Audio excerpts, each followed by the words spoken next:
Dans cette vidéo, on va voir comment faire écrire ChatGPT comme un humain. Imagine, t'envoies un mail, tu rédiges un post LinkedIn ou même un compte-rendu pour ton boulot, et là on te dit « toi t'as utilisé ChatGPT ». Et que ce soit vrai ou pas, ton texte sent l'IA à plein nez. Et ton boss et ton client, ils le sentent aussi. Donc on va parler de pourquoi l'IA fait des textes qui ne sonnent pas humains et pourquoi malgré ça, les détecteurs d'IA ne fonctionnent pas du tout. Et ensuite, on attaque la méthode vraie qui comporte 4 étapes pour faire écrire ChatGPT comme un humain. Et en bonus, pour qu'il ait ton style. À chaque étape, tu auras des prompts détaillés pour que tu puisses rapidement appliquer cette méthode dès tes prochains textes. Moi, c'est Alexandre, ça fait 20 ans que je crée des entreprises dans la tech et je dirige l'innovation chez l'une d'entre elles. L'IA, c'est mon quotidien. Et sur cette chaîne, je t'aide à comprendre et à mieux utiliser l'intelligence artificielle. Pour cette vidéo, j'ai pas fait que m'appuyer sur mon expérience. J'ai en plus analysé 4 outils open source qui font de l'humanisation de texte IA pour construire la méthode la plus efficace possible. Alors, pourquoi un texte IA ne sonne pas humain? Si tu as vu ma vidéo « ChatGPT est un génie idiot », tu connais déjà la réponse. L'IA calcule chaque fois le mot le plus probable qui vient après dans une phrase. Donc par construction, le texte qu'il produit est le plus moyen. Et la moyenne, c'est plat, ça n'a pas de voix, ça n'a pas de personnalité. La deuxième raison, c'est qu'il est facile d'oublier que ChatGPT a été entraîné majoritairement en anglais. Le français est venu bien après en ajustement. Donc certains tics qu'il a viennent de ses habitudes anglaises, que ce soit du vocabulaire ou de la grammaire. Le marqueur le plus flagrant de cette tendance, c'est ce signe que tu vois un peu partout sur LinkedIn, dans les articles, dans les tweets. C'est ce tiret long, le tiret quadratin. En français, on ne l'utilise quasiment jamais. On a les virgules, on a les deux points, on a les parenthèses. Mais en anglais, c'est un signe plutôt courant qui est utilisé par les écrivains comme par les journalistes. Du coup, ChatGPT, il en met partout dans ses textes, même en français. Ce signe est devenu tellement emblématique de l'IA que Sam Altman, le PDG d'OpenAI, a dû tweeter un correctif. Il a dit « Si tu dis à ChatGPT de ne pas utiliser de tiret quadratin dans tes instructions personnalisées, il fait enfin ce qu'il est censé faire. » Et là, 6,9 millions de vues. Et malgré les corrections annoncées, ChatGPT continue d'en mettre par défaut. Et c'est pareil avec Claude et Gemini. Et le tiret quadratin, c'est juste l'exemple le plus visible, mais il y a des centaines de mots et expressions qui trahissent l'IA de la même manière. L'IA est tellement partout qu'on a développé un sens inné pour repérer un texte ou une image qui a été générée. Mais ça reste instinctif, et parfois on se trompe. Et le pire, c'est qu'à force d'en lire, tu peux finir par écrire toi-même comme ça.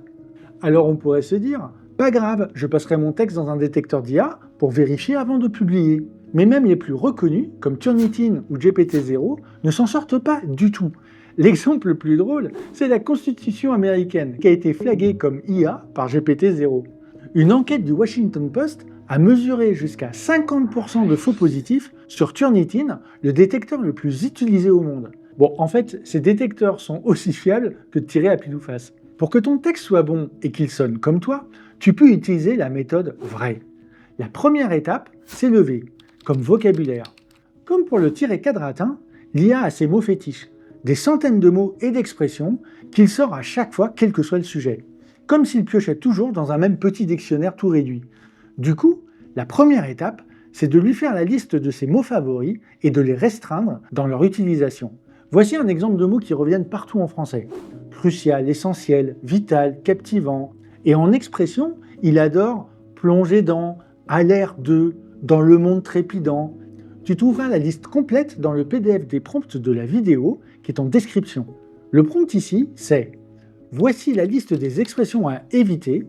Tu ne les utilises que si l'idée ne peut pas être exprimée autrement.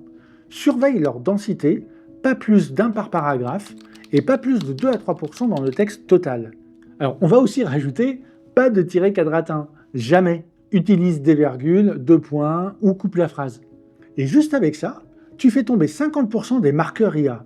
C'est valable pour ChatGPT, mais aussi pour Claude, Gemini ou Mistral. La deuxième étape, c'est le R, pour rythme. Le problème avec ChatGPT, c'est qu'il écrit ses phrases avec des longueurs similaires. Tout est lisse, tout est uniforme. J'appelle ça l'effet métronome. Et c'est le marqueur IA le plus facile à mesurer par les détecteurs. Quand tu prends un texte écrit par un humain qui écrit bien, tu vas voir tout autre chose. Il a des phrases très courtes, puis des phrases longues, des phrases qui prennent leur temps, qui se déroulent. Il ajoute des nuances, il s'autorise des parenthèses, et elles finissent là où elles voulaient aller. Puis ensuite, on a de nouveau quelques phrases très courtes. Cette alternance, ça crée du rythme. La règle la plus dure que j'ai trouvée dans les outils que j'ai analysés, c'est de jamais avoir plus de 3 phrases consécutives de même longueur. Il a une autre habitude qui est de juxtaposer des propositions sans utiliser de mots de liaison. Par exemple, il pleut, je reste à la maison. Ça s'appelle la parataxe et ChatGPT adore ça, sûrement parce que c'est plus facile que de construire une vraie phrase, un peu plus complexe avec des sous-propositions. En fait, il écrit parfois comme un enfant. Dans ton prompt, tu vas mettre « Varie la longueur des phrases ». Jamais 3 phrases consécutives de même taille. Tu peux commencer par « et » ou « mais ».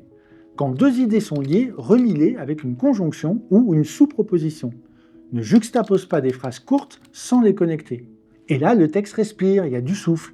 Si tu trouves ces techniques utiles, mets un petit like et abonne-toi, ça aide vraiment la chaîne. On passe à la lettre suivante, qui est la lettre A pour l'architecture. Le problème de l'IA, c'est qu'au-delà du mot et du rythme, elle a des structures de phrases bien à elle, des constructions grammaticales qu'elle répète sans cesse. Voici les 4 habitudes qu'il va falloir casser. La première, c'est la négation avant affirmation. Alors tu l'as déjà certainement lu, ça ressemble à ça. C'est pas un produit, c'est une expérience. Ou alors, il ne s'agit pas seulement d'innover, mais de transformer. Plus qu'un outil, c'est un partenaire. ChatGPT adore ça parce que ça mime la cadence des conférences TEDx ou du copywriting LinkedIn ou des slogans publicitaires. Et dans ces données d'entraînement, ce genre de phrase a été tellement bien récompensé qu'il en met partout. Sauf que la plupart du temps, c'est vide. C'est pas un produit, c'est une expérience, c'est juste joliment formulé. Un humain qui veut dire un truc utile, il dit notre produit fait et il dit ce qu'il fait sans rhétorique. Dans ton prompt, tu vas mettre pas de négation avant affirmation. Pas de structure de type, ce n'est pas X, c'est Y. Si une chose est Y, dis-le directement. La seconde, c'est le manque d'utilisation du verbe être. Bien souvent, au lieu d'écrire X est Y, il va écrire X représente Y ou X constitue, X incarne Y, X s'impose comme Y. Il préfère des verbes beaucoup plus pompeux qui font semblant d'être plus intellectuels. Sauf que les humains, par défaut, généralement, ils disent X et Y. Les autres verbes, représente, constitue, incarne, ils existent, mais on les écrit uniquement quand ils ajoutent vraiment quelque chose. L'IA, elle fait l'inverse. Elle prend le verbe pompeux par défaut. Donc dans le prompt, on va rajouter « Utilise le verbe être en priorité. Les verbes représente, constitue, incarne, s'impose comme ne sont autorisés que lorsqu'ils ajoutent vraiment une nuance que le verbe être ne capte pas. Dans le doute, tu choisis le verbe être. » La troisième habitude, c'est la bien nommée règle des 3. ChatGPT abuse toujours des groupes de 3. Il va te dire « c'est rapide, efficace et fiable ». C'est clair, concis et impactant. Pour réussir, il faut explorer, expérimenter et maîtriser. 3 adjectifs, 3 verbes, 3 exemples, toujours 3. Pourquoi ? Toujours pareil, parce que statistiquement dans ces données d'entraînement, les triplets sonnent bien à l'oreille et donc ils ont été récompensés. Alors il en met partout. Même quand dans la réalité, on veut parler de 2 ou de 4 ou de 5, lui il met 3. Dans ton prompt, tu vas rajouter « Évite les listes de 3 par défaut. Si la réalité c'est 3, c'est OK. Mais force pas un 3e item pour en avoir 3. » La 4e habitude, qui vient de l'anglais, c'est l'utilisation abusive des participes présents. Celui-là, il est plus subtil, mais il en met partout. L'IA, elle adore terminer ses phrases par des participes présents qui font semblant d'ajouter une couche de sens. Cette technologie transforme le secteur, symbolisant l'évolution du numérique, où l'entreprise innove constamment, reflétant son engagement pour le futur. Symbolisant, reflétant, contribuant, ça donne l'impression d'ajouter de la profondeur, mais en réalité, ça rajoute rien du tout. Dans ton prompt, tu vas dire « Évite les participes présents fades en fin de phrase comme symbolisant, reflétant ou contribuant. Si le participe ajoute vraiment du sens, garde-le, sinon, supprime-le. » La 4e étape, c'est le I, comme inspection humaine. Le problème jusqu'ici, c'est qu'on demande à ChatGPT de se corriger lui-même. Mais ça a une limite. Si la machine produit le défaut, elle a aussi l'angle mort qui l'empêche de le voir. Le V, le R et le A te donnent un texte qui sonne déjà 80% humain. Mais le I, c'est les 20% qui font la différence. Et là, on a besoin de toi. Tu as déjà gagné un temps fou en faisant écrire ton texte par l'IA. Prends maintenant 2 à 3 minutes pour le relire en te posant une seule question. Est-ce que je l'aurais dit comme ça ? Si une phrase ne sonne pas « toi », tu la reprends. Si une reformulation te semble trop lisse, tu la casses. Et si un mot n'est pas dans ton vocabulaire, tu le remplaces. Une astuce qui marche bien pour ça, c'est tu lis le texte à haute voix. Quand tu butes sur un mot, c'est qu'il n'est pas toi. Cette phase, elle est hyper importante. Personnellement, moi, je la saute jamais. Mais il y a quand même une astuce pour que le texte te ressemble bien plus dès le premier jet. c'est de définir ton profil d'écrivain. Tu prends 4 ou 5 de tes meilleurs textes, ceux qui te ressemblent vraiment, et tu demandes à ChatGPT, analyse ces textes, identifie mon ton, mon vocabulaire, mes structures de phrases et ma voix, et tu vas rédiger un fichier profil d'écrivain à partir de cette analyse. Ça te servira à écrire dans le même style que moi. Tu obtiens un document qui décrit ta voix et tu le donnes à ChatGPT avec tes textes de référence, et dans le prompt tu rajoutes « Utilise le profil d'écrivain et les textes de référence pour écrire dans mon style ». Alors tu l'as vu dans la méthode vraie, il y a un gros prompt, il y a une liste, il y a ton profil d'écrivain, il y a tous tes textes de référence. Donc on ne va pas donner ça à l'IA pour chaque conversation. La bonne pratique, c'est de créer un GPT personnalisé dédié à l'écriture, ou un projet si tu es sur Claude ou Gemini. Tu vas lui donner 4 choses. Le prompt vrai complet, le fichier de référence avec la liste exhaustive des marqueurs IA, ton profil écrivain et tes textes de référence. J'ai tout préparé pour toi dans le PDF que je t'ai mis en description de la vidéo.